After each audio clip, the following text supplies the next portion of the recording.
আপনি বা আমিও যদি সেই আশায় থাকি আমার মামা খালু অনেক কিছু আমার জন্য করে দিবে, তাহলে আপনি পিছিয়ে যাবেন।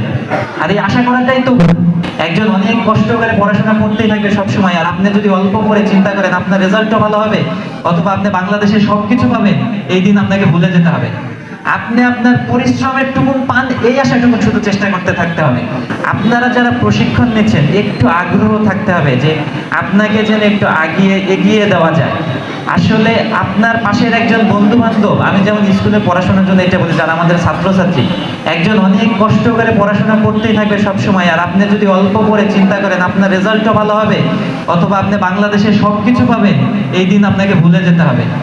আপনি আপনার পরিশ্রমের টুকুন পান, এই আশাটুকুন শুধু চেষ্টা করতে থাকতে হবে যে আমি আমার পরিশ্রমের ফলটুকুন পাই কিনা। এখন আর কেউ ওই আগের দিনের মতন বলা কথা ছিল অনেকে যে বিভিন্নভাবে চাকরি হয়েছে, বিভিন্ন কিছু হয়েছে, অন্তত আপনারা সেই আশা থেকে বাইরে আসুন, না হলে বাংলাদেশকে পরিবর্তন করবেন কি করে?